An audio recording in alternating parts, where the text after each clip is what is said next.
Valendo? Ok. Bom, boa noite, né? Vou me apresentar novamente. Meu nome é Lucinéia, eu sou conciliadora aqui no Sejusca de Leme, já faz 2 anos, gosto muito da profissão. Vamos lá, o tema que me foi passado, juntamente com outras duas colegas, mas infelizmente elas não puderam, por alguma razão, estar aqui, né? Eu gostaria de agradecer o Rogério por ter se colocado à disposição de forma muito gentil para me auxiliar, e aí eu falei que era um tema tranquilo e que acredito que daria conta, né? Então, mais uma vez, Rogério, muito obrigada, viu? E o tema que eu fiquei foi ética do mediador, tá? Então, antes de entrar no tema de forma mais aprofundada, né, eu fui dar um Google e pesquisar no dicionário o que significa a palavra ética, né?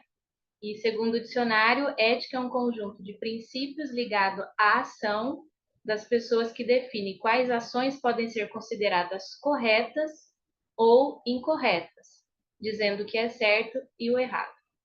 Então, trazendo para o nosso contexto, o mediador, o conciliador, quando ele se forma, ele recebe muitas informações, né? E uma delas é como ele deve se portar diante de uma sessão de mediação, de uma sessão de conciliação, com o objetivo de prezar pela autonomia das partes, né, pela vontade das partes. E diante disso, o CNJ ele criou uma resolução, que é a Resolução 125, e ali naquela resolução ela traz os princípios, né, que o mediador ou conciliador ele tem que se valer numa sessão de conciliação e de mediação, né? Então, diante disso, nós mediadores ou conciliadores ou aqueles que ainda não estão atuando ou vai atuar em algum momento, ele tem que conhecer esses princípios, esses valores, para ele ter como um norte, né? Para ele não ferir a ética da sessão da mediação. E aí, como eu disse no início, dando então e preservando, né, essa autonomia das partes. E aí, quais são esses princípios? A confidencialidade, a decisão informada, a competência, a imparcialidade, a independência, a autonomia, respeito à ordem pública e às leis vigentes. E também o empoderamento e a validação. Então, diante do material que a Paula deixou lá para nós, eu trabalhei muito em cima dessa resolução, porque eu acho ela muito rica e são princípios assim que a gente, de uma certa forma, barra neles a todo momento quando a gente está atuando, e é algo que a gente precisa sempre estar nos policiando se a gente não está ferindo eles em algum momento da sessão, né? Então, de forma muito bem breve, eu vou trazer o que seria cada desses princípios. Então, a confidencialidade, ela preza do quê? De manter o sigilo de todas as informações que o mediador vai obter ali naquela sessão. Então, as partes vão trazer ali seus interesses, os seus pedidos, os seus conflitos, todas as suas questões. E o mediador, ele recebe essas informações. Então, ele tem que ter uma postura totalmente, assim, de confidencialidade, para que as partes se sintam seguras naquele ambiente e aí dando segurança àquele momento, né? A decisão informada, o mediador ou o conciliador, ele traz às partes quais são os seus direitos dentro daquele contexto, ou seja, que ele vai falar, que ele vai ser ouvido, né? Então, de uma certa forma, é informar para ele como vai acontecer aquela sessão e, de uma certa forma, qual a postura que ele deve ter também naquela sessão. E aí, esse é um dos princípios que me salta mais aos olhos, porque, e aí no final vai fazer mais sentido do que eu vou dizer, que é a imparcialidade. Eu acho que, no fundo, ninguém é 100% imparcial, mas o conciliador, o mediador ou nós aqui presentes, a gente tem que trabalhar para desenvolver a cada sessão, a cada estudo, esse princípio da imparcialidade. Porque quando a gente ultrapassa esse princípio, a gente acaba, de alguma forma, interferindo, seja numa palavra ou numa reação nossa, naquela decisão que aquelas partes precisam tomar. Então, o princípio da imparcialidade, a gente deve agir com ausência de favoritismo, ou seja, nem um lado, nem ao outro. Então, aquela postura do ouvinte mesmo, recebendo todas as informações, estando atento e se atentando para a gente ser imparcial. Outro princípio, independência e autonomia. Deve atuar com liberdade, ou seja, o mediador e o conciliador, ele tem essa independência, ele tem essa autonomia, então ele não deve sofrer qualquer pressão interna ou externa, né? Então, ele tem ali o seu papel como mediador.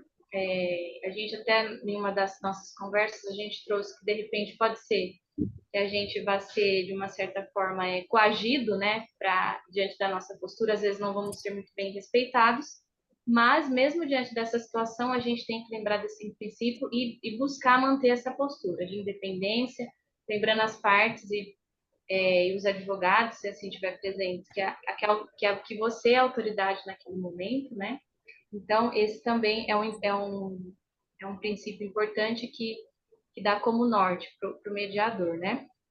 E também respeito à ordem pública e às leis vigentes, né?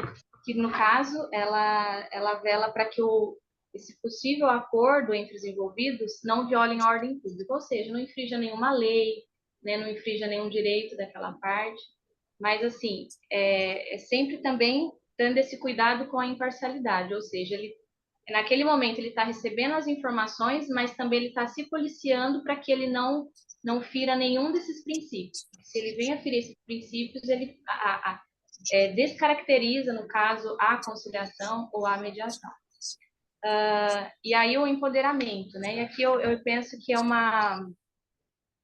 no caso, mais para você empoderar as partes a cada fala, a cada conduta, para que elas se coloquem nesse lugar. Eu estou aqui para decidir a minha situação, da forma como eu acredito que deve ser decidida. Então, ele está sempre encorajando, empoderando as partes, estimulando eles para que eles consigam resolver os seus próprios conflitos.